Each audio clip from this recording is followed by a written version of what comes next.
This drink, I like it. I know, it's great, right? Another!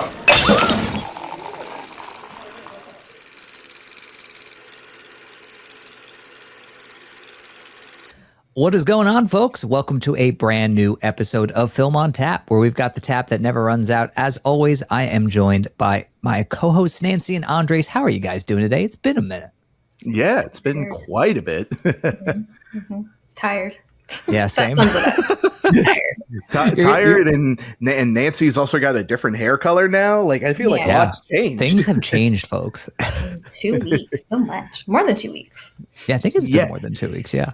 Yeah, the thing is, like, I think we were planning, because originally when we were doing Mandalorian and Grogu it was just about to come out, and then now the world forgot about it already. Yeah. Well, you're in luck. In case you forgot it came out, we're here to remind you. Yeah, that it's out. Oh my God. Tom, how have you been? Not too bad, just busy. Honestly, today was just a lot of work. So it's just like, it's a nice way to cap off the day with just a relaxing podcast episode. Can't complain with that. And that being said, we have so much to cover today. We've got a couple big trailers to talk about. We got a couple movies that we're going to be, diving into some spoiler-filled discussions on, including The Mandalorian, of course. So, we're going to be jumping into today's show. So we're going to be starting with the two trailers that came out since last we spoke. And the first big trailer that came out was the trailer for Onslaught, which I believe comes to us from A24, and it's directed by Adam Wingard, who previously brought us The Guest and You Are Next, and he wrote this with his creative partner, whose name completely escapes me because trying to come up with information right now. Simon Barrett. I don't know how I remember that. All right, I pulled it from the ether. Yeah, it's his writing partner ever since, like, he did even some of his older stuff. Like, he's been writing since oh my God, what was the Wingard movie? Was it You're Next? Yes, You're Next. Yeah, that's what I said. Yeah, there you go. Oh, okay. It's late. He said it. We're all tired, guys. It's fine. But anyway, we got our first peek at the movie, which hits theaters in September. And Adria Arjona, is that how you say her name? I'll accept it. Sure. Sounds right. She plays a mother who has to protect her daughter when this genetic experiment of sorts gets released from this facility. This genetically modified man escapes from the facility and is going on a killing spree, and she needs to protect her daughter and also take this guy down. So we got our first peek of the trailer here. What do we think about this trailer for Onslaught? Let's start with you, Nancy. Yeah, this seems like a cool action movie. I feel like it's like Terminator, but not. It's like Terminator before everyone, is from what I gathered, is that it's going after everyone and anyone. So it looks like a really cool action movie. I don't know what it is though, but like the main actress, I just don't like her. Really? Like, yes. Really? I don't know what it is specifically in this trailer too. Just the way she delivers her lines and everything. I don't know.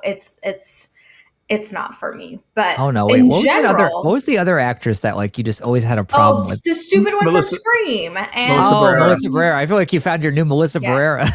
Yes. I don't know. We'll see. I'll see how she is in this. Like, Melissa Barrera is really awful. So hopefully she's not that bad. But yeah, as far as this goes, I think it'll be a really cool action movie. If I'm not mistaken, it sounded like in the trailer they started off with like one guy that's like a super soldier going after everyone, and then it kind of sounded like they said there's multiple, or they made multiple or something.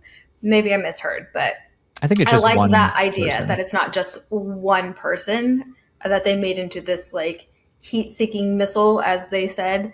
So yeah, it should be interesting. I will definitely go see it, but she better step it up and not deliver her lines like in the fucking trailer, because she is slightly annoying. So, Jesus, she's taking strays here. How about you, Andres? I mean, I'm a big fan of Adam Wingard. I think he doesn't necessarily make the best stuff, but he makes really fun stuff. Like I still think his Godzilla versus Kong movies are very enjoyable. I actually really enjoyed the sequel, the what's called the New Empire. The New Empire, yeah. I actually remember this stuff. Like, yeah, it's like late.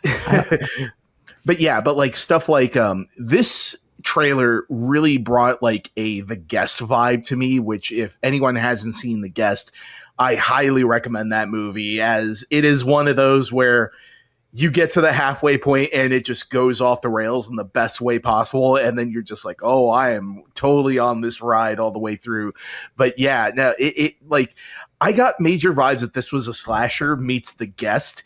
And that, especially coming from Adam Wingard as well, too, I'm like, sign me up. I'll go see that. And, you know, for lack of a better word, like some of the other actors are in the movie as well, which I'm totally blanking on how many people are in this movie. It just felt like it was like, oh, I haven't seen this person in a bit and I haven't seen this person in a bit. But yeah, I mean, honestly, yeah, the lead didn't really bother me all that much, but it's fine. You don't yeah, have to.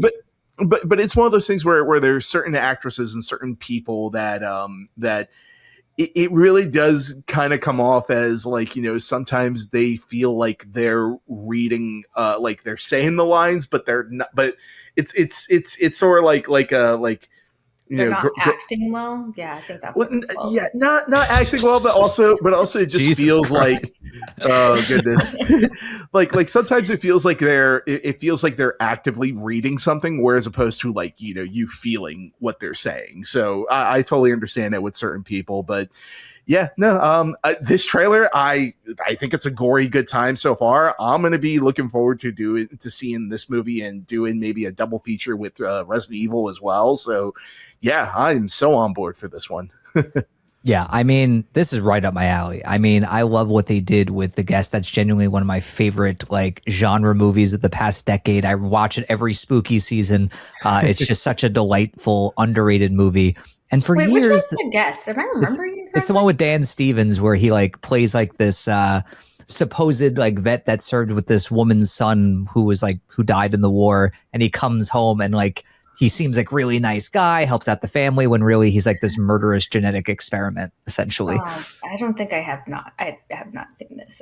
Oh, you need to see The Guest. I was thinking that weird like vampire movie that came out. That was Abigail. No, that was good. She is a guest of like her fiance or something, and they end up being vampires. It wasn't good. The Uninvited? Is that what it's called? No. The Invitation. That's what it's called. Invitation. You see where I was confused. Yeah. You know, got invited. The Guest, The Invitation, potato. Yeah. But honestly, Nancy, I really think you should see The Guest because Brendan Meyer's in the movie as well as like a big role. So yeah. Okay, it's all coming back to me now. Okay, I haven't seen it, but I know what you're talking about now. Mm-hmm. And for years, though, they've been like talking about possibly making a sequel to The Guest, and I would not be surprised, and I'm secretly hoping that this is like a secret sequel to The Guest, especially because Dan Stevens is in this movie. He plays a German scientist whose voice you can hear very clearly during the course of this trailer, and anytime Dan Stevens does an accent, I'm just all the way in. Like, it doesn't matter what movie it is, I just love him in any movie.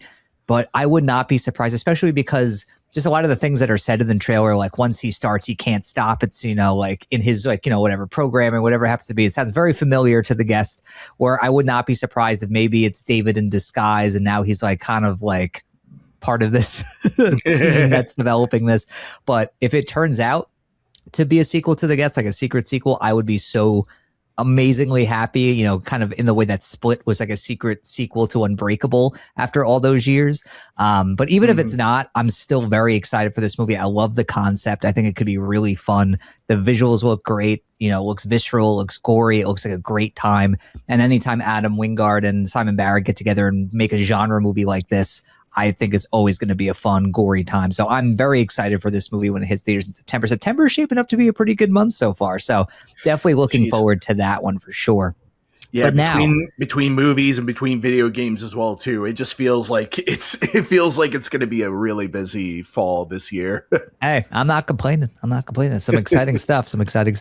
And speaking of some exciting stuff, we have our trailer for the other movie that we're going to be talking about today, which is for How to Rob a Bank, which is the new movie from David Leitch, which stars Nicholas Hoult and Pete Davidson, which I did not expect. That was not on my bingo card for the two of them to be in a movie together, but here we are. And essentially, it's about a group of like bank robbers who are like viral sensations who are basically like these like thieves with a moral code who are being tracked down and are very elusive. We've seen this plot like a million times before, but it's got this kind of like new age twist to it. And we got our first look at the film here. What did we think about this trailer for How to Rob a Bank? Let's start with you this time, Andres. I think this looks really intriguing because of the fact that this sort of feels like an Ocean's 11, but if it was actually grounded in today and if everybody was slightly like, it feels like everybody's competent, but there are holes in the logic here and there. And with this being such a YouTube generation type of movie, I think this could be very interesting in terms of the execution.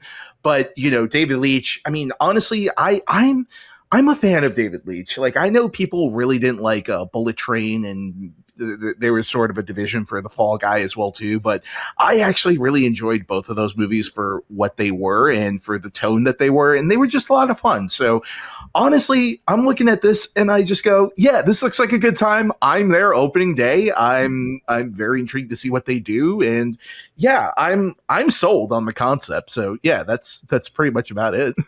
Wow, short, succinct. We love it. How about you, Nancy? Yeah, see, now this is right up my alley. You have Pete Davidson and Nicholas Hoult together. You could put them in anything and I would watch it. Yeah, no, this looks really interesting. It kind of reminded me also of, what was the one with Paul Dano and she was like doing the Bitcoin stuff or something with Dumb Money. Dumb Money, yeah. Yeah. It kind of reminded me of that. And I absolutely love Bullet Train, so I feel this is kind of like the same vibe. With that and Dumb Money. And yeah, I think making it so that they're recording themselves and it's almost like a tutorial on how to rob banks is a hilarious premise. And so, yeah, this looks like it's going to be a lot of fun. So I'm excited for it. Wow. I wasn't expecting you guys to speak so succinctly. Yeah. All right. But yeah, I think this looks like a blast. Like, I love the concept. I love the cast. I really do enjoy David Leitch as a director. I think it's been very interesting to see since the first John Wick how different of a director he is from Chad Stahelski, who, you know, went on to direct the rest of the films in the John Wick franchise. Just like they have such distinct different styles. It almost makes you think, how did they ended up working together on that first movie? It's so interesting. But I do really like his style. He always has a great sense of visual panache. And something I've really enjoyed about the films that he makes is that a lot of the action and stunt work is practical. You know, there's not a ton of CGI in his movies. Some movies there's more so than others, but this one looks like a lot of great car chases and practical stunts, and I love that. It makes it feel grounded and tactile. I love that so much. It's got a great sense of humor about itself. It just looks like a great time at the movies, and I feel like Nicholas Hoult, when you see him with that eye makeup, a lot of people are like, now I see why he was almost Batman. Yeah. And I was just like, yeah, I could kind of see it too. But I think this looks like such a different kind of film for Holt. I think it just looks like a really fresh, exciting new film, and I'm really looking forward to this one as well. I think this one hits theaters in the fall, I think, as well.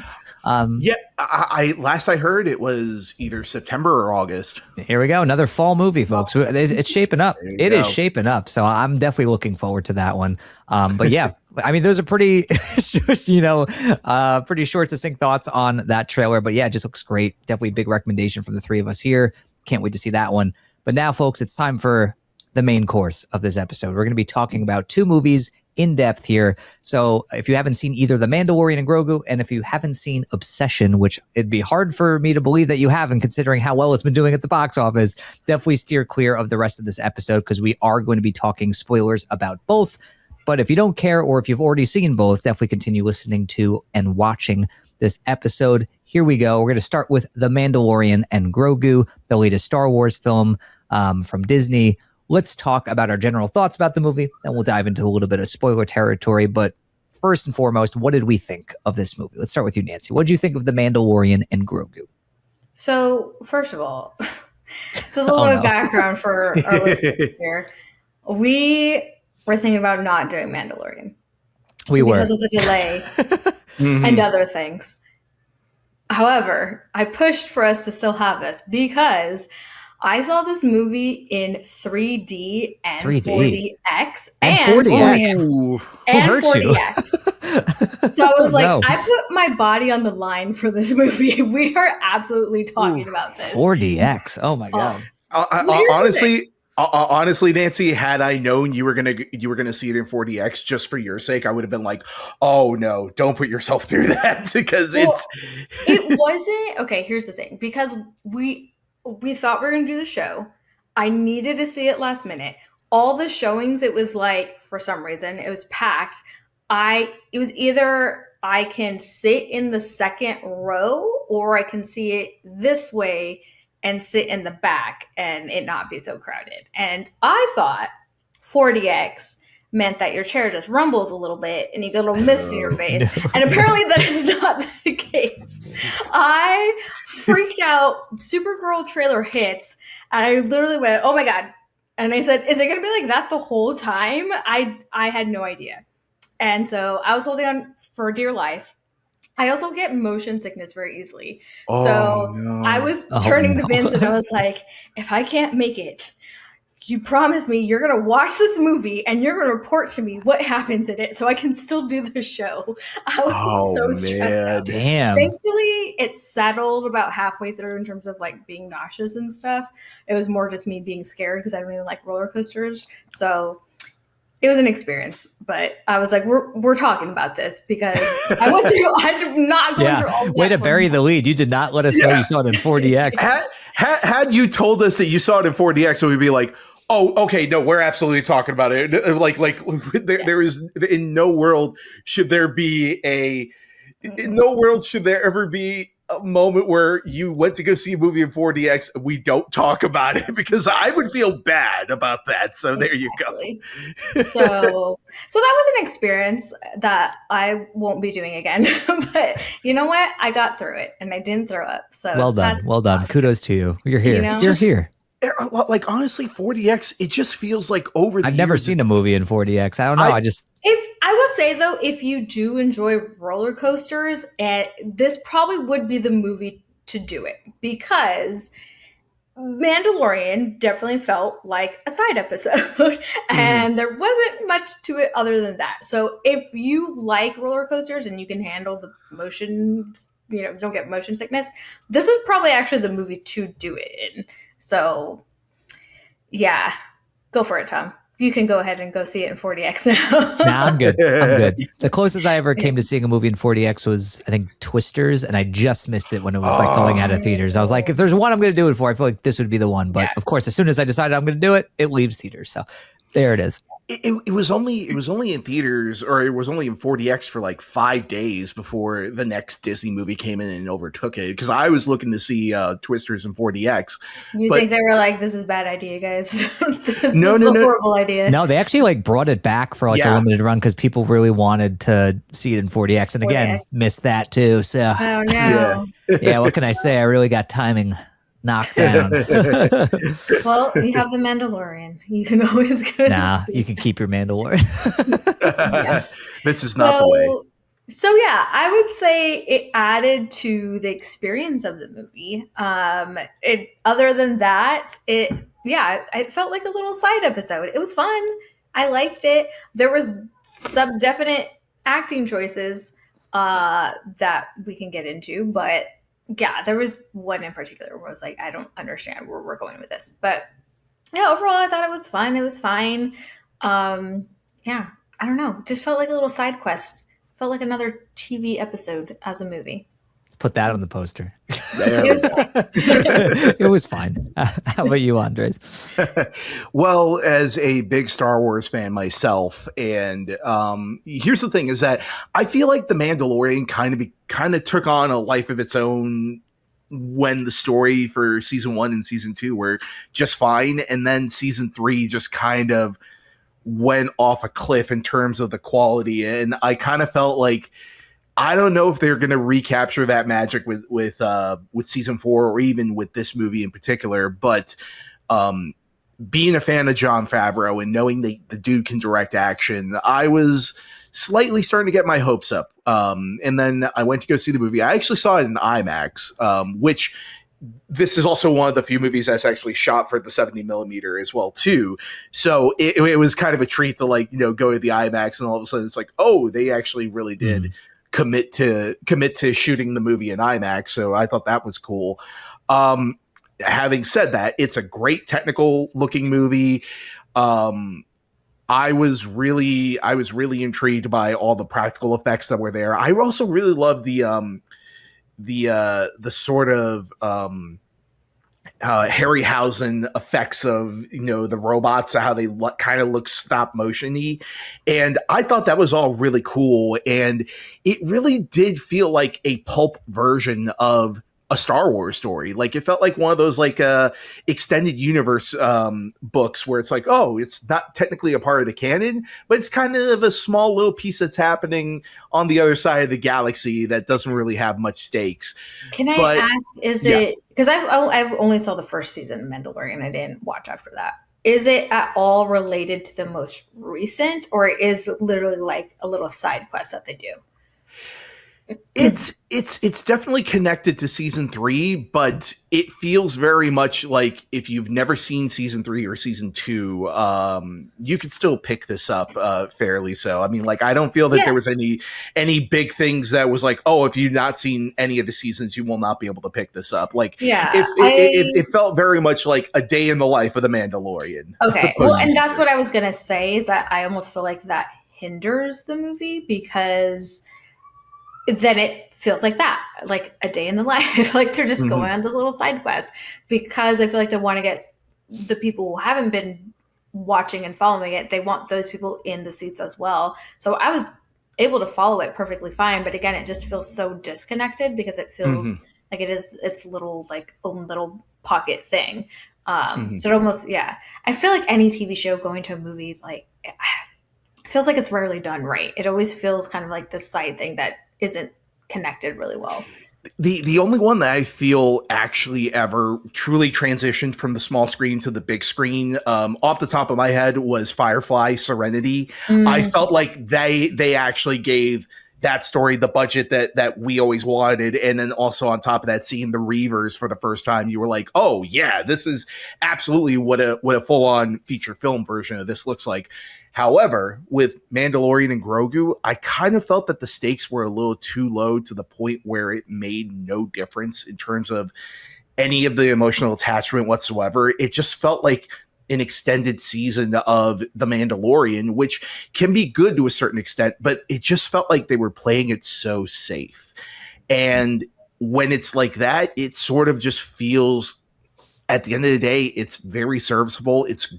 It's a good experience, but also at the end of the day, it just feels a little bland, and it feels a little stale, and it feels like we've already covered all these elements of the story in season 1, season 2, season 3. I mean, it feels like, for God's sake, how many times do we need to say that the Mandalorian does belong to Grogu, or like these two do belong to each other, and they do work together as a pair? And how many times do we have to have Mandalorian debate whether or not he should leave him behind? Or I'm like, okay, are we really going to go down this rabbit hole again after about 7 years worth of TV? But apart from that, I felt like it was just okay. It's not going to be the return of Star Wars to the big screen that we were all hoping it was, but it's also not a big statement in terms of what the Star Wars franchise is going to be going forward. It's not going to win over any new fans who were disappointed by Solo and who were disappointed by The Rise of Skywalker, and especially all the mediocre Disney Plus shows that have come out in the past 7 years. So yeah, it's just okay. Yeah, I mean, I feel like I'm kind of in the same boat as the both of you, but definitely especially Nancy, where I felt like I had a good time with this movie and I thought that it was fun. But at the end of the day, I do wish it had more stakes. I do feel like I wish that it felt more like a Star Wars film than it did kind of like a continuation of the Mandalorian show, where it just kind of felt like I feel like at its worst, it felt like a couple episodes of the show stitched together. And at its best, it did have those classic Star Wars elements. Like, I genuinely feel like the first 10 to 15 minutes is fantastic. Like, it felt like that felt like a Star Wars movie that you want to see on the big screen. I saw it in IMAX as well, and I just felt like it just looked and felt like Star Wars, had that infectious Star Wars energy, and Favreau chose to shoot a lot of it practically too, which was great to see. Like it kind of brought back the space western of like the first season of The Mandalorian that I was really missing, where the Mandalorian just kind of felt like that intimidating presence or ghost-like presence again. I loved that. And I ultimately, like, I had a good time. It's a fun adventure, but yeah, it's not this glorious return to Star Wars on the big screen like a lot of people were hoping it would be. But like, I didn't hate it or anything. I have my issues with it, but at the end of the day, I had a good time with it. I think it's, fun for the whole family, if you want to put it that way. But I did want more from this one, especially if we're going to bring it to the big screen. I do feel like it would have been received probably more positively if, say, it was just like a Disney Plus special. I think a lot of people would have just been like, oh, wow, this, feels like a movie, and it's, but like, it feels like a natural continuation of the show, where I feel like people wouldn't have had as many issues with it. But because we have it on the big screen, it brings with it higher expectations. And I think that's what it fell victim to. But, now that we've all kind of put our general thoughts about the movie out there, we could talk spoilers now. So like, what were some of the things that we enjoyed before we head to Negative Town? Dude, the scene where he steals a little buggy thing, and then he's like, they're going through that chase with the pod racers or whatever the fuck they are. You're talking about the baby stroller? The baby stroller, yeah, it's a buggy. Buggy. Like, guys, keep in mind that is supposed to be a baby stroller, and how fast is it going? Yeah, he's using his powers. You didn't see him. He put a little bar down. He's like, let's go. He turned into his own little pod racer. I mean, Andres, the Force can do anything. That's not how the Force works. Oh, you were waiting for that tee up. Oh my god.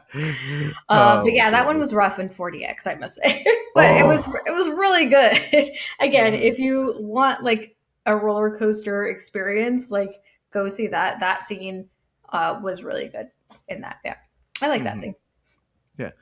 I would say probably the scene that I really, really liked, even though it felt very disconnected from the rest of the movie, is when Mandalorian gets poisoned and Grogu is having to take care of him. And it almost hated that part. Sorry. The movie came to like a screeching halt. Like, oh my god. Fair. Yeah. Like, it's not that it wasn't like, hold on, hear me out. It's not that it wasn't like cute, but it's just like, how many times have we seen like them looking after one another? It just felt like been there, done that. And why are we spending like 20 minutes on this, like in the back half of the movie? It felt like it completely ruined the pacing. Yeah, see, I didn't know that. I thought it was like his first time, like, oh, now they're switching roles. Now he gets to take care of him. I feel like they've both been in that position. Like, it didn't really feel like new ground for them, And that was honestly, I think, my big issue with the movie is that it felt like the relationship didn't evolve at all. Like, the pair you see at the beginning of the movie just feels like the exact same pair you see at the end, which is why I think in a lot of ways it just feels like a couple episodes of the show, because it just didn't feel like either of them really changed significantly. So again, that was a bit of a bummer. But for me, and here's the thing, is that I completely understand why people don't like that sequence at all. It feels very disconnected from the rest of the movie, and it feels like a short film within a feature film type of thing. But for me, that was sort of the first time in the entirety of the movie that they seemed to give Grogu any agency whatsoever in the story. And I kind of felt like that was the one point where it was like, okay, he actively had to do something without the Mandalorian. But again, I feel that the entire movie is sort of a retread of certain things here and there. And honestly, for me, that one just really surprised me, and it really entertained me with the puppetry and the effects and all the physical stuff that they were doing and how they were able to execute Grogu doing certain things. But overall, it's one of those things where it's like, that's a bright spot for me, but I understand completely why people don't like that. And do I think you could have easily cut that scene out of the movie? Yeah, but I think that scene as a whole is probably one of the more stronger elements in terms of using the language of film to really get us to understand what Grogu is feeling at that point. But again, like you said, Tom, it feels very disconnected and very, very disjointed. It was well done. It's one of my favorite moments, but does it fit in this overall puzzle? I don't think so all that much. And that's kind of how I feel with a lot of elements in the movie as well.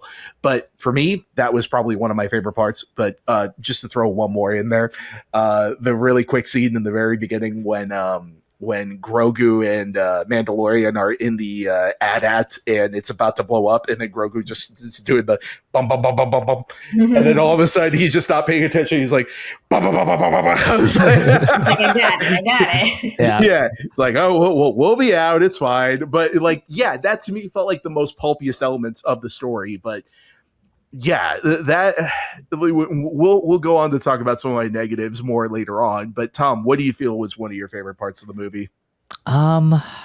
Trying to think. I mean, honestly, I think Like he can't even remember. I'm gonna be honest. The movie ended up being kind of forgettable for me. So, no, and that's very understandable. And it's been like several weeks now. So, like, and I've seen a lot of movies since. So, frankly, it's you just saw it like 2 weeks before it opened, didn't you? I saw it the week before it opened. So, like, it's just give me a second. No, I mean, honestly, I think the thing I enjoyed most about it is I felt like Mando felt like himself again. I feel like in the last season of the show, I just felt like they were kind of getting away from what made the show really unique and singular to begin with. And it kind of just felt like a, I don't know, relatively conventional like buddy show where it just kind of felt like him and Grogu being this like offbeat pair, and it's cute and it's adorable and it had its moments. But I was like, I want more of that space Western element. I feel like Favreau kind of course corrected things here in terms of the tone and the visuals, where you can really tell he loves practical effects and he loves the blend of CGI and practical. And I really love that about him as a filmmaker. So seeing him get to direct this film was a treat for me, because I think the action sequences on the whole have a nice panache to them. There's a flair there. There's, a great blend of those two elements, the live action, the CGI. And you could tell that he wants to deliver a fun Star Wars movie. And I think he accomplishes that. And that's a word I would use to describe the movie. Like, that's why I'd still recommend it to people who are Star Wars fans, is that it's fun. Like, it's a good time. Everyone who I've talked to about this movie, they all feel kind of similar, where they're like, it's not my favorite Star Wars movie, but like, I had a good time with it. And look, at the end of the day, that's not a bad thing. You had a good time watching a movie, and it's nice to have a good time watching a Star Wars film after The Rise of Skywalker in theaters. So like, it's a nice rebound, especially in my eyes. So like, I enjoyed it. It's just, on the whole, just a little forgettable. So yeah, no, it's a cotton candy movie. It's sweet while it's there, but then once it's gone, you're just like, okay, I just have a bad taste in my mouth. Bad taste after cotton candy? It tastes so good. Yeah, what fucking cotton candy are you eating? Apparently not the good one. Jeez. I will say the thing that I actually really liked about the movie, I also really hated at the same time. I love that we got Jabba's nephew. Was it nephew or son? It's his son. Yeah. Son. Because his aunt and uncle were trying to kill him. I actually really like that. I like that plot that he's like, I don't want to be Jabba the Hutt. I don't want to be like my dad. I want to go and do my own thing. Even though he says that 1 million times. Yeah. And so I be my own person. I really like that idea. I freaking hated, was it Jeremy Allen White? Jeremy Allen White. Yeah. His voice. I'm like, what are you doing? It just sounded so weird. That's a perfect example how it sounded like he's just reading off cue cards or something. Like, yes. It just sounded so disconnected. And he also didn't look that great. But a Jabba with muscles is weird. But yeah, I just feel like I don't know why they chose him to voice him. I think it was just a horrible choice. It did not land for me at all. Which was a shame, because I really liked that idea and just felt so flat because of voice acting was awful. Yeah, that to me, I felt like, here's the thing. That to me is the epitome of someone phoning in a performance, because Dave Filoni and Jon Favreau, they've also said that, what's his name? Jeremy Allen White was really busy shooting the Bruce Springsteen movie at the same time that this was shooting. So he literally phoned in his performance from an iPhone. He literally phoned it. Oh my God. He literally phoned it in. And even Jeremy Allen White was talking about the fact of like, they just kept calling me to like add more lines here and there, and like we played and all this other stuff. But I'm like, that just why seems him. Like, that just seems so random. It's not like he has, I mean, correct me if I'm wrong, but it's not like he has voice acting experience in terms of like voicing animated characters or anything like that. It just seems so random to choose him even. Like, the thing is that I think the choice in choosing him is that there's a certain vulnerability to his voice, especially when you watch something like The Bear, where you can sort of sense the trauma behind the voice to a certain extent. But the problem is that when you overlap it and you overlay it with all these augmentations, that it doesn't even sound like him anymore. Mm-hmm. Like, that was the thing where like the second the movie was done, my brother-in-law was like, wait a minute, that was Jeremy Allen White? It's like, I did not recognize him at all. Like had you told us that was, had we walked into the movie not knowing it was Jeremy Allen White, I would not have known it was him. Really? Because I had the opposite reaction, because it felt like they couldn't commit to whether or not they wanted to use his voice or augment it. It felt like it was trying to be this hybrid where I heard his voice a ton, but then there were other times where I felt like they added all these effects to it to try to like, kind of hide it. And it felt like they just were very non-committal about it. And it's not my favorite voice performance for sure, but I did like the character. It was a weird thing where it's just like, I didn't love the voice performance, but I actually enjoyed the character. In fact, he was actually one of the big highlights of the film for me, because I liked the arc there. I like that he didn't end up being like some bad guy in disguise. He didn't have like this turn where he like turned on Mando and Grogu. He actually just like stayed good the entire time. And I actually liked the whole dynamic between him, Mando, and Grogu. I thought that was really like adorable and really heartfelt. And I enjoyed that whole part of the movie. It was weird. It's like, I don't think I've ever, it's been a minute since I had an experience where I didn't really love the voice performance, but the character was good enough where it kind of superseded that. That rarely happens. But yeah, I actually thought he was one of the better parts of the movie for me.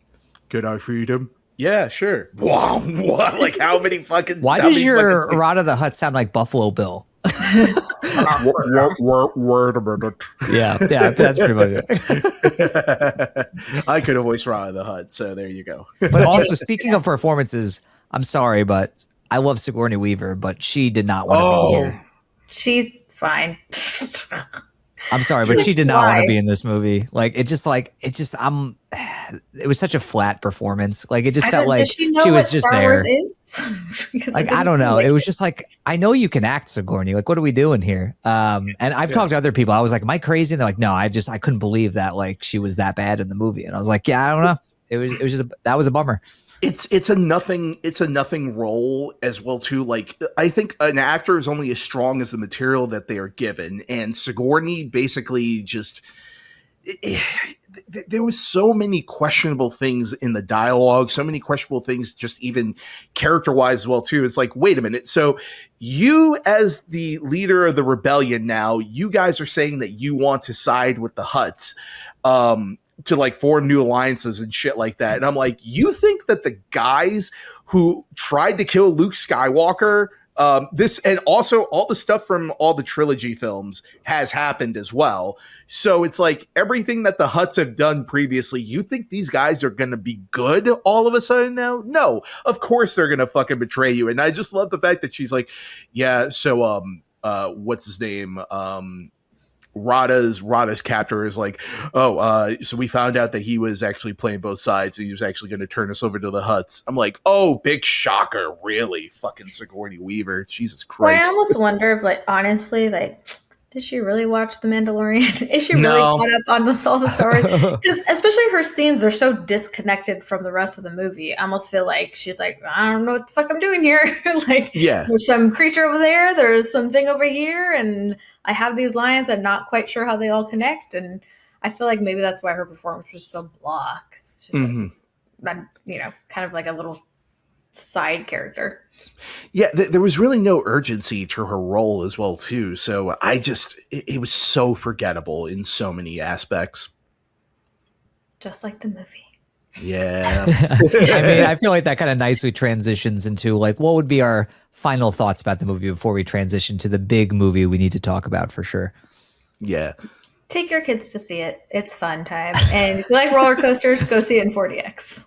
There you go. You've heard it here.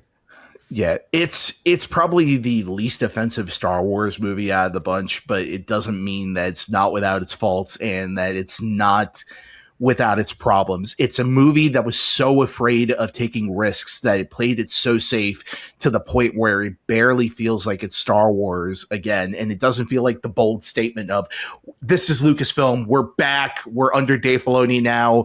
It doesn't feel like the big announcement of like, we are back, we've learned our mistakes from Rise of Skywalker. It just feels like, I've heard it described so many times, it just feels like product management. It just feels like a movie to basically kind of get people to like the brand again. So honestly, for me, at the end of the day, it's probably just 3 pints out of 5. How about you, Nancy? No, What would, we're ranking now. Okay, that makes sense. I'm sorry. I was like, oh, we're ranking. I'll do 3. That's fine. yeah, I think It's I'm going not to join terrible. I think I'm going to join the 3 train. I think it's fun. I think it brings the entertainment value. I think if you enjoy the show, you're definitely going to enjoy the movie for sure. But like, if you're looking for that like incredible return to Star Wars cinema on the big screen, it's not quite that. But you know, if you're a Star Wars fan, I would definitely say give it a shot if you haven't seen it already. But with that being said, it is time to transition to the movie that has taken the world by storm, the little indie that could, and that is Obsession, which has done bongo numbers at the box office since its first release. It's just been this horror sensation that is just talked about by everybody. It is put so many new bits of talent on the map, whether it's Indy Navarrete, the star of the film, or Curry Barker, the director of the film. This is a film that has everybody talking. This kind of has started this huge horror wave between this and Backrooms. The horror genre has been doing numbers this past month. So we're going to be talking about Obsession in spoilers. So if you haven't seen the movie, like I said, you're going to want to steer clear here. But let's talk about our general thoughts about this movie that follows this young man who's in love with his best friend, doesn't know if she has the same feelings for him. So because he's too scared to actually admit his feelings, he decides to use this item called a one wish willow, which grants the user one wish. And so he decides that he wants to wish for her to love him more than anything else in the world. But sometimes you got to be careful what you wish for. And that is just the tip of the iceberg when it comes to this story. So let's talk about our general thoughts about Obsession first. And then we'll, of course, dive into spoiler territory, which is there's going to be tons of stuff we can delve into here. So let's start with you, Nancy. Yeah, this movie stressed me out. And, oh my gosh. It is so creepy. It is such a good time. There's so many metaphors we can talk about in this movie. And the ending is bonkers. Like, highly, highly, highly recommend this movie. I was on the edge of my seat the whole time. And sometimes there's just random weird shit happening that's not even like it horror-esque, I guess you could say. It's just so weird and creepy that it keeps you going. And the whole time, honestly, I was thinking, this is why more horror movies need to win Oscars, because the lead actress did such an amazing job in this. It's hard to believe that. I mean, at points she almost seemed like CGI'd. In moments, Yeah. I knew she wasn't. And yeah, it was very interesting. Maybe don't take like someone you're just dating to go see. No. It's not the best like yay relationships movie, but you know, other than that, oh, it's so good. Yeah, highly recommend. How about you, Andres? Yeah, I will say I saw the teaser for this, and I only saw the teaser, and it was the teaser where he's in the car talking to the customer service representative, and it just cuts and it says Obsession. I kind of wasn't sold on that. It just seemed like, okay, this could go either way. And my theater just decided to keep showing the teaser over and over again when the trailer released. And then this kind of was flying under my radar for a little bit. And with the aspect of, you know, YouTubers kind of going into feature films, I wasn't all that impressed with Shelby Oaks, unfortunately. I thought it was executed well in terms of the technical aspects, but I feel like the story was kind of, we've been there, done this before already. So I was kind of already a little like, well, it's another YouTuber that's going to feature films. I will say this is probably my biggest surprise of the year so far, just in terms of just hitting me like a clenched fist, because it is a bold statement about announcing Curry Barker as a new talent in this industry, not just in horror, but just as a filmmaker in general. And also just the talent on the cast. There is not a single weak thread in this entire cast. And I mean, again, like I think we can't praise her enough in this role as well too. How do you pronounce her name again? Indy Navarrete. Indy Navarrete. All right, I always say Indy Navarrete, but oh no, but before I reviewed it, I looked it up thoroughly because it looked like a landmine to me. Yeah, no, Indy Navarrete in this performance. This is a star-making performance. I mean, everything about just the subtlety she plays in, and just like when you rewatch the movie again, you catch certain like little like micro expressions here and there. Like you catch certain things where it's like it feels like she's there, but then also in the eyes, it feels like something is driving her that's not of her own. And to be able to play all those complexities is something that a seasoned actress has trouble with. And I think her in particular, she's the standout, but everybody in this movie is incredible. I thought Michael Johnson as Bear was great. I even really like Megan Lawless as Sarah as well too, and also the best friend. What's his name? Cooper. The actor's name is Cooper, but I forget what his actual. Is it Cooper Tomlinson? Is that his last name? Yeah, Cooper Tomlinson. Yeah, I thought everybody was perfect in this, and I thought the writing and everything was so spot on. And Curry Barker's writing and direction, but also just his restraint at certain points. Like there's certain moments where you're just watching two people react to something and you can't see what's going on. And then in the background, you're like, oh, that's what he was responding to. And it's just a masterclass in what not to show. And it is a stunning debut from a horror director that I've seen in a while. So I absolutely really love this movie. Yeah, it's pretty good. No. Lies. No, this is my favorite horror film of the year so far, like by far and away. This one also really surprised me. I was stunned by how much I enjoyed this movie. And it's funny to me because Curry Barker is someone who I've watched his comedy skits for a long time. So when I found out he directed this movie, I was like, what? I was like, this is so strange. Okay. But like once I adjusted, I was just really impressed with not only his writing, but especially his direction. I mean, this is a really well-directed horror film that shows someone whose talent is definitely far ahead of his years. I mean, he's only in his 20s and he's already showing the skills of someone who is well seasoned at this point, and it's just genuinely impressive. I mean, there's some terrific jump scares, but this is not necessarily a film that I would say it's a jump scare horror film. This is more of like a psychological horror film that is way more creepy and unsettling than it is like jump scare scary, but there are some really good and well executed jolts in this one. But just the sense of atmosphere and the way he's able to build suspense and tension. And not only that, but get great performances out of his entire cast. I mean, yes, Indy Navarrete, Oscar worthy. I mean, we could talk for days about how good she is in this movie, the nuances, the way she's able to be likable and charming and endearing, where you understand why Bear would have these feelings for her. And then on a dime flip to just being so creepy and unsettling and frankly horrifying, and selling both equally well. I mean, she's just incredible in the movie. And honestly, I would easily put her up there with Toni Collette in Hereditary. I mean, I don't see any other actress delivering the caliber of performance that she does in this movie. But I do think that Michael Johnston deserves his flowers too, because I really do think he delivers a very strong performance here as Bear, especially as he realizes his wish is not exactly going the way that he wants to. And he's coming to terms with the fact, like, what do I do here? How do I fix this? And then slowly seeing that evolution of his character where he enters some really dark territory. I thought he portrayed that so well.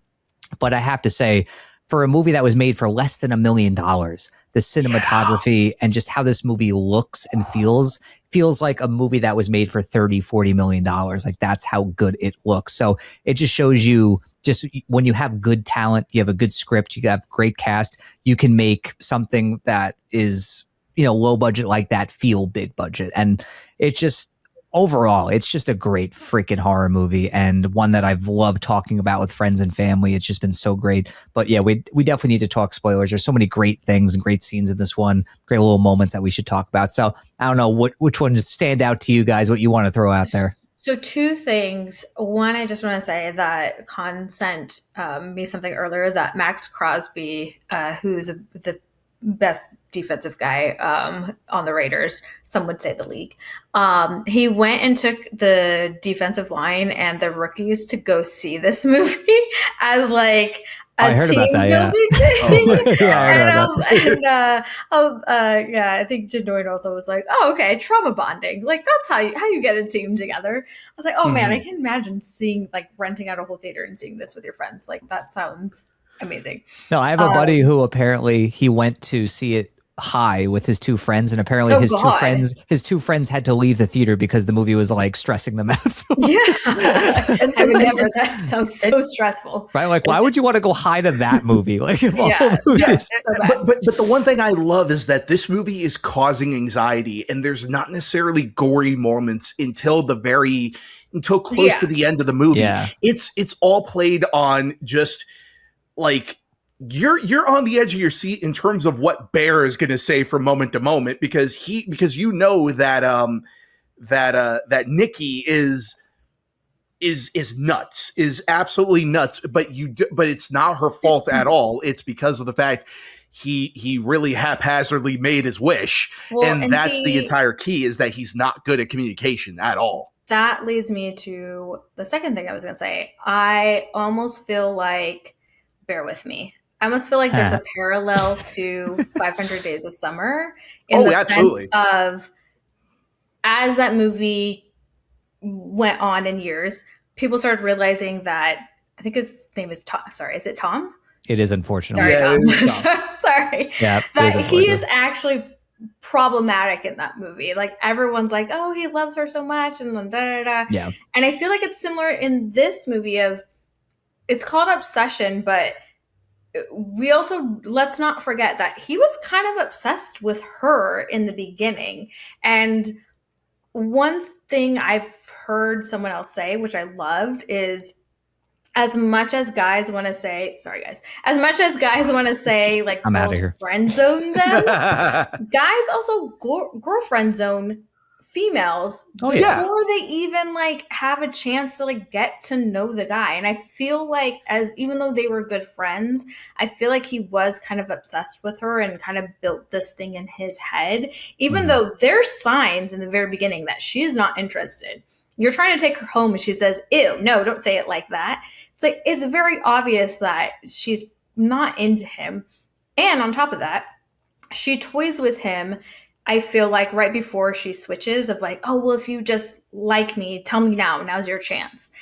And it kind of gives him that false hope of like, oh, well, maybe she's into me. And so, yeah, I think I love that there's two sides of it in terms of like being obsessed. And on top of that, there's a scene where the real Nikki is talking when she's sleeping. Yeah. And begging him to kill her. And his ego gets in the way and says, oh, so it's so horrible being with me then? And then he walks away. And he could have maybe not kill her, maybe try and come up with a plan or something. But the callousness of like not even caring that she's suffering and only caring about that he sees it as she doesn't want to be with him and just walks away is so crazy. And again, it kind of just shows you those two sides of, the theme of being obsessed with someone else. So yeah, that scene, drove me nuts, because I was like, dude, you could have probably put an end to this and you just walked away because of your ego. Oh yeah. He's 100% the villain of the movie. I feel like if you don't see it that way, like, we need to have a discussion. If you don't see it that way, you're a bear. I mean, that was honestly one of the most effective parts of the movie for me, where you get these little hints that Nikki's in there, but she's trapped. And that's just kudos to Navaretti's performance, where she's able to still make you feel like Nikki's there. And she has like these fleeting moments where she's like in her body again briefly before she's like sucked away. And I feel like the way she's able to sell that, like almost like this pain of like not being in control, I just thought was so heartbreaking and also so eerie. And I just feel like that scene in particular, the one that you brought up, Nancy, that one like shook me to my core. Like when that happened, that was the scene that for me cemented the fact, oh, Bear's a piece of shit. Like this is like his moment where, he's thinking to himself, well, if this is the only scenario in which she that I can be with her, that she'll love me, then I don't know, maybe I can make this work. And it was just like such a insane moment where you're thinking to yourself, no, I don't need to fix this. I need to make this work. I was like, okay, you are something else, my guy. And I feel like it was just a great setup for that amazingly crazy climax, which we'll definitely delve into. But yeah. I thought that was fantastic. But like, speaking of like eerie, I thought there was a great blend. I mean, this movie in general, I think, has a great blend of humor and horror. But I think the car sequence where he's calling the number on the box and he gets in contact with, let's just call it what it is, the devil, who is also who's also the director. Yeah, who's also Carrie Barker. I recognize that voice anywhere. But I just thought that it was such a great way of laying in some humor right before the rug gets pulled up from underneath the audience, or with a really eerie, moment where like you can hear her like crying out with like, like basically what the audience can assume is being in hell, trapped, being tortured, which I just thought was unbelievably terrifying. But the way that he's able to do that on multiple occasions where he makes you feel at ease with some humor, and then in the next breath, he's terrifying you with something that is extremely unsettling. So I like the way he played with expectations. I will say the other scene that had me cracking up laughing, I don't know if it was supposed to, was when she's hiding in the corner. Oh, I love that scene. She like sneaks out and then sneaks back in. The way they were doing that where she was like moving weird was so cool. Yes. I loved that. There was definitely one scene where they rewound it, but that scene, it almost didn't seem like they did that. It seemed like she did that, and it was so creepy. But then she comes out with the flowers and does that weird like side shuffle, and I was like, that made me laugh. But then again, it's going back between like funny and scary, because then right after that, she's just standing with the fucking flowers in front of her face forever, not saying anything. And I was thinking, oh God, what is her face going to look like when she puts those flowers down? And then it's just like, oh, these are nice, or like, these are whatever flower. And she just puts them down and goes back to sleep. And I think the movie does a really good job of like, sometimes almost like getting you so anxious, and then it's like, oh, it's nothing, just kidding, And it's very interesting how that was done.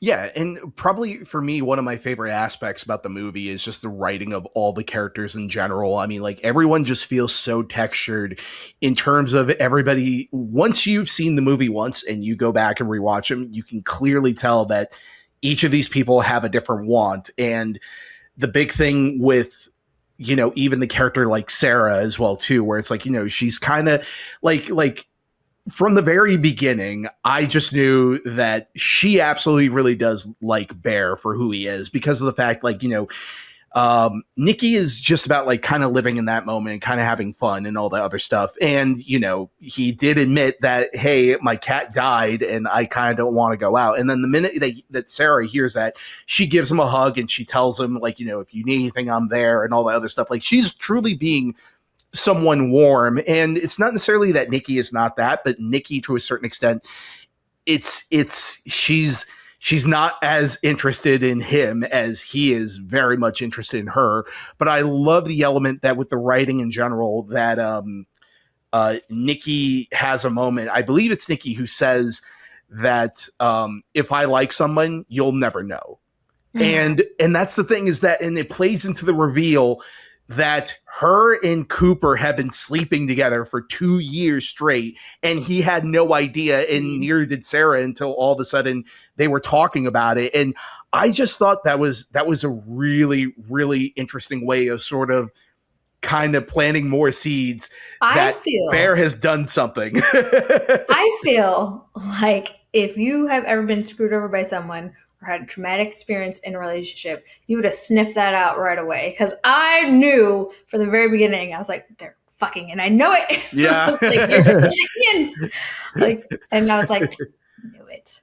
Yeah, especially when you like think about it, of like how much he was trying to talk Bear out of not like admitting his feelings. Yeah. Like, it was like, oh, it makes total freaking sense now. And the funniest part about the discourse surrounding that, like on Twitter, I was like seeing of like punch people, like, I think the the most unbelievable aspect of the movie was that, Nikki would hook up with this guy. I'm like, dude, have you ever like had a friend group in your life? This shit happens all the time where the super hot girl ends up hooking up with the guy who a lot of people think is just like not her type or below her type or whatever. It happens all the time. So I just thought that was hilarious discourse where I'm like, I've seen a bunch of that kind of situation happen. Come on now.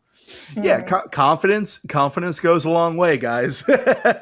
which is where Bear falls short, because I think had Bear told her that he liked her, there was a chance that she might have said, I like you, but do I know if the relationship would have worked? No, I don't think that relationship would have worked at all, but maybe they might have tried something and maybe it didn't work. But the problem is, I think Bear is such a, he's. I feel bad because I honestly, in the beginning of the movie, he like kind of bothered me because he was so, I don't know. It was like, come on, dude, get it together. Like, you're not, I'm assuming in between high school and college, because she was trying to get into college. They're obviously 21 at least. Yeah. Well, they've definitely been, because there is a line where someone goes, well, you're 7 years late on your prom proposal. And it's like, 7 years, Jesus Christ. Yeah. So like early 20s. Yeah. Mid 20s. Yeah. So I just feel like, I don't know, I'm like, come on, dude, get it together. Yeah. Like, he's so obsessed with like this girl, but then he can't even talk to her. And like, obviously he had some issues because you see all the medication he's taking, maybe anxiety or depression or whatever have you. And it later says like his grandma left the house to him, I believe. So yeah, there's probably stuff there, but at the same time, dude, like, don't obsess over her and then just not freaking say anything and then be a weenie about it. And then also clearly let her control you. His cat just died of an overdose by eating his medicine and had to clean it up. And he's like, doesn't feel like going out. And simply because she says she wants him to, and all of a sudden he's like right on it and like, okay, I'll go do it. And it was in the big things that she was like, I have a big thing to mention to everybody at the bar. And it's like, and then when she finally mentions, oh, I'm putting in my 2 weeks notice, it's like, oh, that's it. Like that could have been an email. That could have been a phone call. That could have been a text, guys. Yeah. I mean, I feel like the movie, I think one of my favorite themes about it is just communication, just like the value in it and how like lack of communication can cause all sorts of issues. Obviously this is exaggerated to the nth degree here, but I feel like it really showcases the strength in just simply communicating with friends, family, people you're interested in, just to avoid these kinds of issues and just how many problems it can cause people and relationships. And it could fracture friendships and relationships if there's just not good communication there. So I just feel like the way the film shows that in, often hilarious and horrific ways, I just feel like was really effective. So like the more I think about it, the more it just kind of comes to the forefront where like, yeah, you could say like, yeah, he's a weenie, but like, it's just, like I definitely felt bad for him in the beginning where I was just like, he's just someone who maybe is shy. He's been through a lot and maybe he just like doesn't feel comfortable, expressing his feelings. And I feel like we've all kind of been there at some, point in our lives where maybe it's hard for us to open up to people and be honest. But, there comes a point where like you need to see the value in communication and how you're holding yourself back if you're suppressing all these emotions because it's just going to eat away at you, that sort of thing. Absolutely. Yeah, and like you said it best, it's like it's absolutely the importance of communication, the importance of just being not necessarily closed, but as open as you can be to your friend group. I mean, like even to the extent where like I think, I mean, I just love the dynamic between Bear and his buddy because it clearly there's clearly moments where it feels like he does care about his buddy Bear, but then also like we've said before, it does feel like he is definitely hiding something, and so it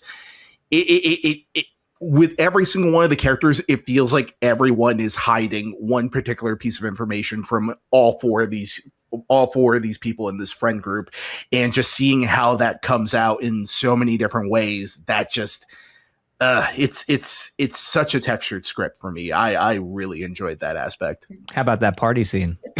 Oh God.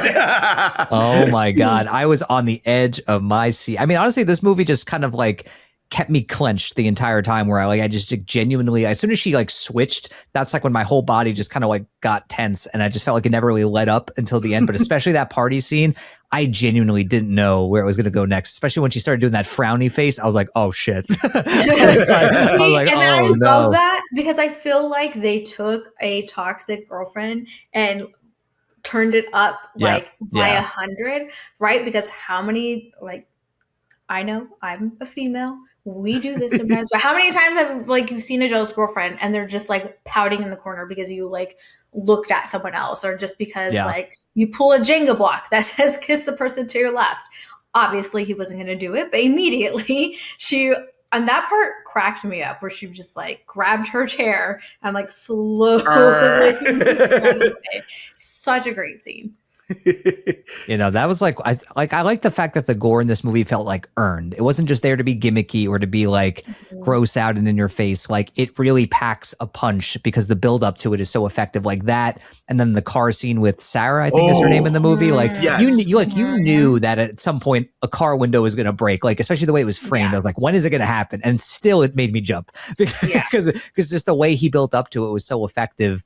And apparently one of my favorite like tidbits of behind the scenes is that the reason this movie almost got an NC-17 rating was because of how many times they showed her head getting smashed into the freaking driver's wheel. And they literally just like cut out a little bit of that, and they got like an R rating. So it was just like, but that was just so brutal. And it was just, again, so effective just to show just like the lengths that this wish essentially went to in order to come true, just in how like fucked up it was.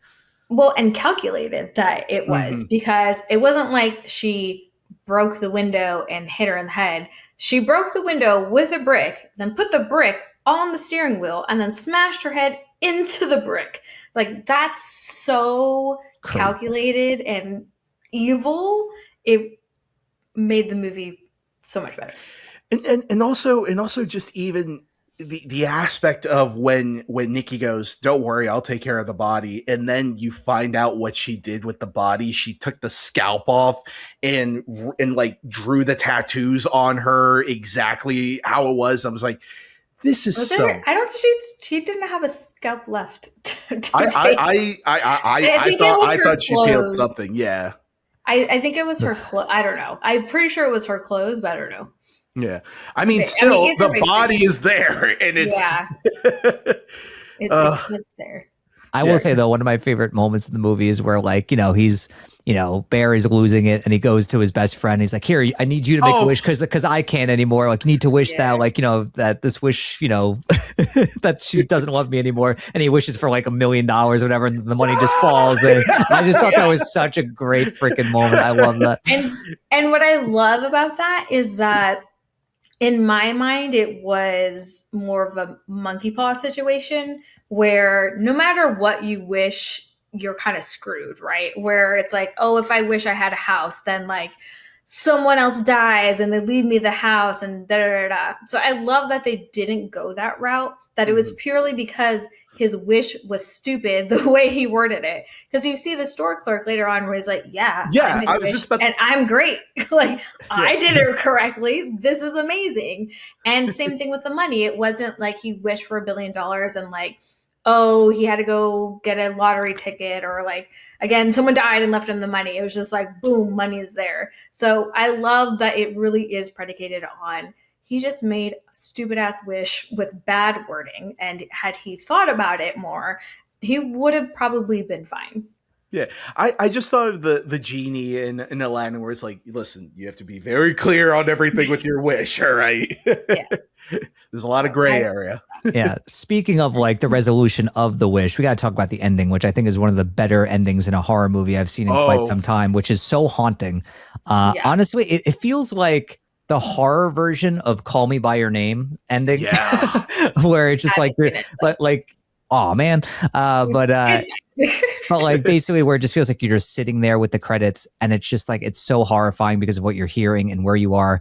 But like the ending of, Bear essentially trying to kill himself so that he could free Nikki, and like this evil Nikki trying to keep him alive, but Bear still dies, and Nikki returns to his body, but like everyone she knows is dead. She's covered in blood, and the cops are gonna bound to be there any second, and you just know that she's just fucked, and she's just horrified and crying and wailing, and it's just one of the most haunting and effective endings I've seen in a horror film. Where thinking to myself, I was like, I just don't think there's a better way you could end this movie. Obviously you knew you weren't going to get a happy ending here, but I just thought the choices here were just really smart. Oh yeah, absolutely. And I do love the aspect of that Bear goes into the bathroom and he decides he's gonna overdose. But then I don't know, there was just some part of me that was like, he's gonna walk back on that. And then the second he sticks his finger in his mouth, he tries to throw up the pills. I was like, yeah, we're just gonna keep doing this cycle. And then the second you heard the willow break, I was like, oh, she just got him out of the bathroom, and I was like in weapons. Oh my god, yes. Yeah, there seems to be a trend going on with breaking sticks. Yeah. That ending is crazy. But what's so good about the movie too is that leading up to that, I'm thinking, well, okay, he can kill himself and then she's free. But then she's screwed regardless because she murdered someone. Or he could kill her, but then he's screwed because then he's going to go to jail. And I'm like, how do you get out of this? And you don't, is the answer apparently. Yeah. But I honestly was thinking like Flatliners, this shit. Like, do it somehow where you die, but you can come back. So then she's free, and that's somehow a loophole in that. Or wait until she falls asleep again. And when real Nikki starts being like, hey, kill me, help me, you can be like, hey, just like wish this really quickly and then take her hands and snap the branch. That would have been my solution. And then she would have woken up. And then everything would have been fine. Interesting tactics. Interesting. Wonder if they'd work. Yeah, the thing is that, again, like you said, Tom, I don't think there is. The second he made the wish, there wasn't going to be a happy ending to this at all. And it just, again, with the movie like this, where it starts with someone making a wish that someone loves them and having the stakes escalate so much more to the point where we are all as an audience tense at not only what this woman can do to Bear, but what she can do to the people around him and what she does to herself. Like, that was the thing I was most anxious of, was how is she going to hurt herself in certain moments? Like, there's so much we can talk to you about this movie in particular and about the writing in general. And I just think it was all just really strong at the end of the day. Now, was there anything, I feel like, I mean, obviously we're being, pretty effusive about the movie. I'm just curious, is there anything that you guys didn't like about this movie? Very, very minor stuff where, it's more nitpicky, but I think just small things like, when he was at Ian's house and he wishes for the $1 billion, it does seem weird that later on he then runs to his house and it's like, hey, it worked. It's like, yeah, he was there. He knows it works. Why are you like rushing over to tell him? And then of course he gets shot in the head. Sarah's dad, what's his face? Andy Richter. Yeah. Yeah. Andy Richter. That kind of threw me off a little bit. Just because he was in the movie? Yes, exactly. Okay. So yeah, just little stuff like that. Oh my God, we didn't even talk about the cat. The cat sandwich. That was something. It's an in-joke. Yeah. As much as that added to the creepiness of the movie, I felt maybe it didn't need to be added because it didn't really have anything to do with her being obsessed with him other than like, I guess first she tried to like make a memorial for the cat and he didn't like that. So not sure why she would then cook it, but did you see the theory going around that apparently they thought that like the evil Nikki was like his like cat after it died, and that it was actually like his cat that he was like seeing, especially like the way she was moving and stuff. Like there was a lot of like evidence that they were providing where I was like, that's a fascinating theory. Okay. It's one of those, like, I've heard that theory too. And I'm like, I understand where you're coming from. To me, I don't buy it, but at the same time, it's like, I think it's interesting, but I was like, I don't feel the same way, but yeah, it's completely up to your interpretation. And also even Curry Barker as well, too. He's been very vague in terms of what was possessing her. Like they went down the rabbit hole of like, Indy basically had asked the question of like, what is the thing that's possessing her? It's like, it's what's possessing her is not important, but what your actions and what's going on and what the motivation is on the wish, that's the most important element. But I love assumed it was like a demon or just evil spirit or that's what I figured. It could be henchman of the devil. Yeah. Well, a little henchman of Curry Barker's devil. So yeah. I feel like the only thing the only nitpick I had is I felt like it started a little slow for me, and I was a little bit worried early on, where I was like, I don't know, there's something early on about the dialogue. It felt a little awkward. And some of the characters, it just felt like it was taking a little bit too long to get to like the central conceit, where I was like, okay, when are we going to actually like get to this wish and get into the more horrific elements and, follow that part of the story. But yeah, I just felt like it stumbled a little bit out of the gate, but it's such a minor nitpick for me, but it definitely did catch my attention. I feel like it's very much how we felt about Abigail. We're like, because we knew where it was going, it was kind of like, all right, let's just get there. I mean, I feel like it's a little bit different of a situation where like in Abigail, like it's this gigantic surprise, but like this one, it was more so like, I don't know, it wasn't like they were trying to like hold this like insane surprise. It was just kind of like, okay, this is the central idea. Abigail was more glaring, where it's just like, okay, we're waiting for these characters to find out what, this huge surprise that we already know for like 30 minutes.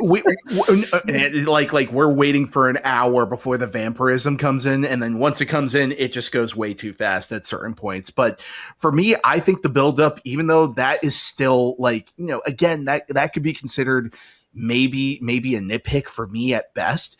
I understand why it's there, but I felt once the movie got going, it just didn't stop in the best way possible. Yeah. I mean, again, very like minor nitpick. I mean, overall for me, wait, what do you want to say? Yeah.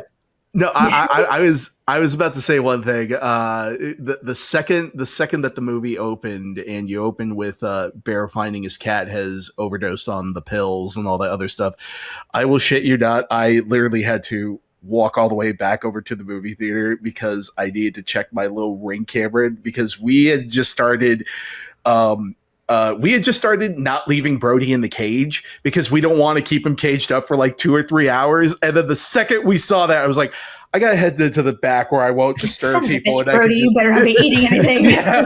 And then we pop up the camera and he's just sitting in his bed, just looking at the door. And I was like, okay, that's it. We're fine. Just makes you a better pet owner. A better pet owner than Bear, that's for sure.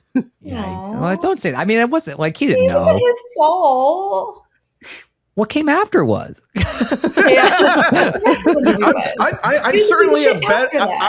certainly a better significant other than Bear. That's I will stand on that hill.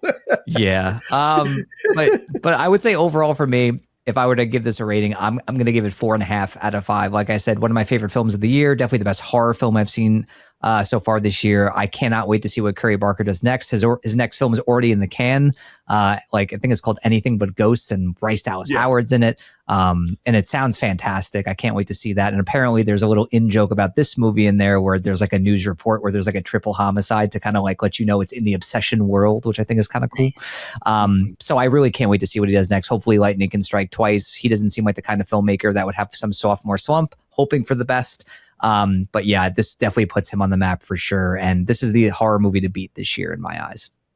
Oh yeah, absolutely. For me, this is without a doubt a 4.5 pints out of 5. Like, this was such a gut punch and it was such a surprise. And also on top of that, just again, everybody on this from the cast all the way over to the talent. I can't wait to see what everyone does going forward. Everyone's going to have this is a star-making performance from every person in the cast, especially for Indy. I think she absolutely should get some recognition in March at the Oscars for sure.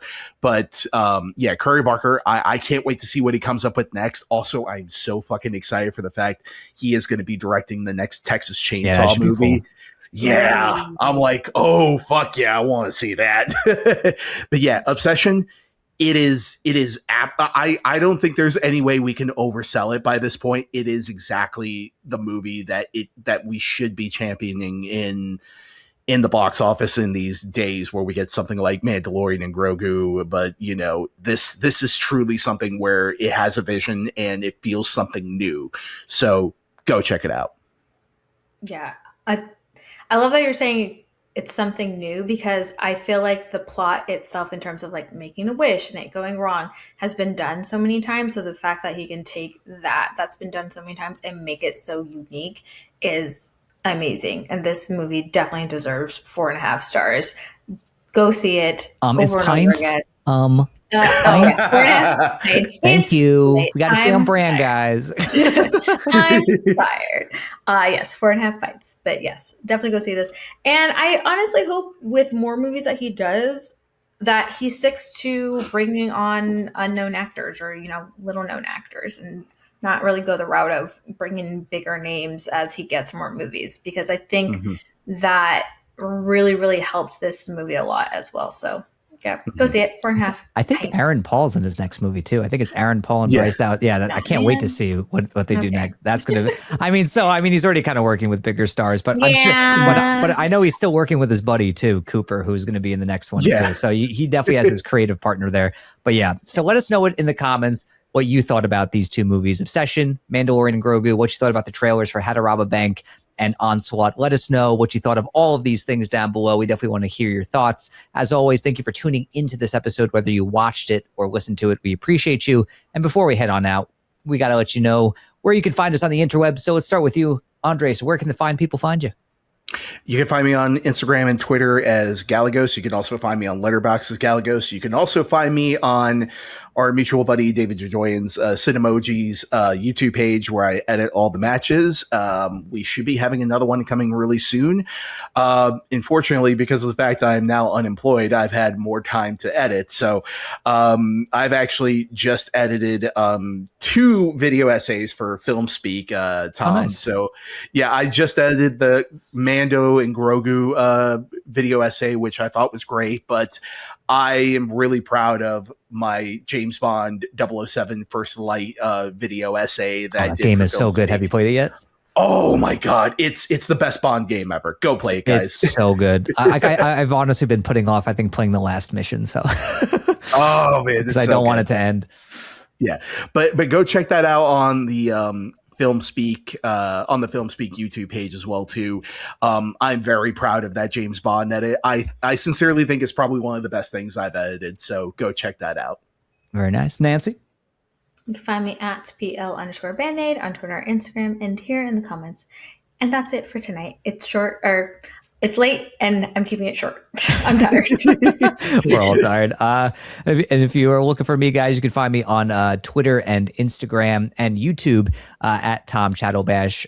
You can find me on TikTok at Chattelbash Reviews, and you can find me on Letterboxd at T Chattelbash. Thank you guys, as always, like I said, for tuning into this episode. We appreciate you listening or watching, or maybe you did both. We appreciate that even more. Thank you for watching or listening to this brand new episode of the show, and we'll see you on the next episode of Film on Tap, where we've got the tap that never runs out. Take care, guys. Bye. What's the verdict on Cat?